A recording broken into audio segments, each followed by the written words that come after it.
Bonjour à tous. Imagine, Bitcoin vient de rebondir à plus de 92 000 $ ce 5 décembre 2025, après un petit coup de mou en novembre où il a touché les 85 000 $. Les médias titrent hausse folle ou bull run en vue. Mais pourquoi vraiment?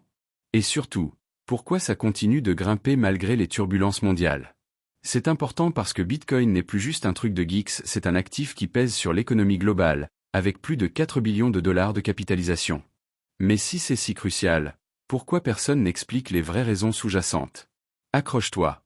À la fin de cette vidéo, tu auras les insights que les gros titres zappent. Prêt? Allons-y.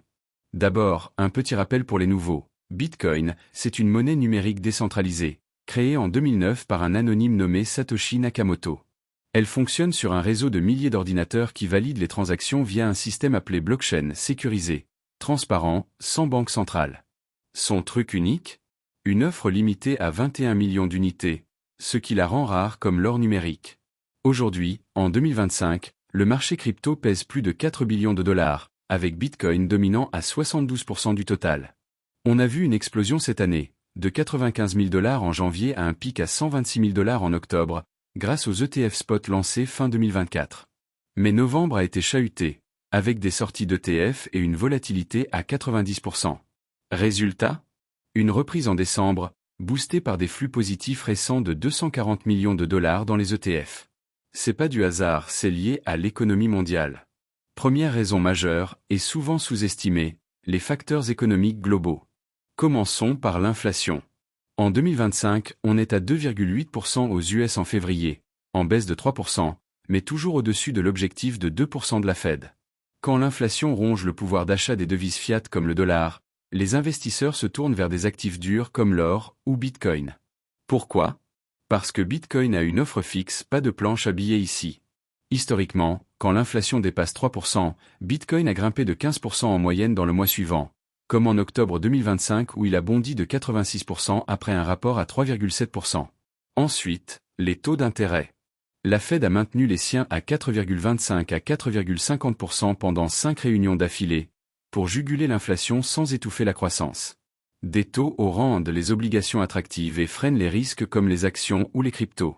Mais en 2025, les attentes de baisse 86% de chances d'une coupe en décembre ont relancé l'appétit pour le risque. Résultat, quand les taux baissent, la liquidité augmente et Bitcoin, vu comme un risquon, monte. Par exemple, après la première coupe fin 2024, BTC a explosé de 30% en un mois. Enfin, les décisions des banques centrales. La Fed arrête son resserrement quantitatif, QT, ce mois-ci, libérant 6,6 billions de dollars de liquidités piégées depuis 2022. L'ECB garde ses taux à 2% face à une inflation stable, tandis que la BOJ en Asie injecte des stimuli fiscaux massifs, affaiblissant le yen et boostant les actifs alternatifs. Ces divergences créent un environnement où Bitcoin agit comme une couverture. Quand le dollar faiblit, BTC gagne en attractivité. En clair, ces macrofacteurs ne font pas monter Bitcoin du jour au lendemain, mais ils créent un sol fertile pour la demande. Deuxième driver clé, l'adoption par les institutions. En 2025, c'est l'année où le crypto devient mainstream. Les ETF spot Bitcoin, lancés en janvier 2024, ont vu des inflows cumulés de 14,8 milliards de dollars rien qu'aux US, plus que toute l'année 2024 au même stade. BlackRock SIBIT seul pèse 71 milliards d'AUM, avec 25% détenus par des institutions. Fidelity, JP Morgan, Visa. 86% des fonds d'investissement ont ou prévoient une allocation crypto, souvent 2 à 3% de leur portefeuille. Pourquoi ça pousse le prix? Parce que ces géants achètent en volume. Un inflow de 1 milliard dans les ETF équivaut à 3,4% de hausse sur BTC, selon Citi. En novembre, malgré 3,5 milliards de sorties, on a vu un rebond avec 240 millions d'entrées positives, signe que les walls institutionnels accumulent en dip. MicroStrategy a ajouté 9000 BTC en novembre, et des pensions comme celle de l'État du Wisconsin allouent des centaines de millions. Résultat, plus de demandes stables, moins de volatilité purement spéculative. C'est pas juste du bruit, c'est du capital patient qui ancre le prix vers le haut. Troisième raison, plus technique, les mécanismes internes de Bitcoin.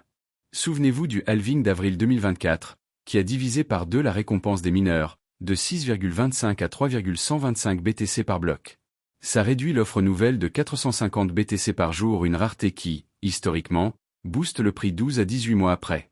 En 2025, on est pile dans cette fenêtre. BTC a grimpé de 31% depuis le halving, stabilisé autour de 83 000 $ mi-année, et rebondit à 92 000 $ maintenant. Les prévisions tablent sur un pic à 160 000 $ d'ici fin 2025.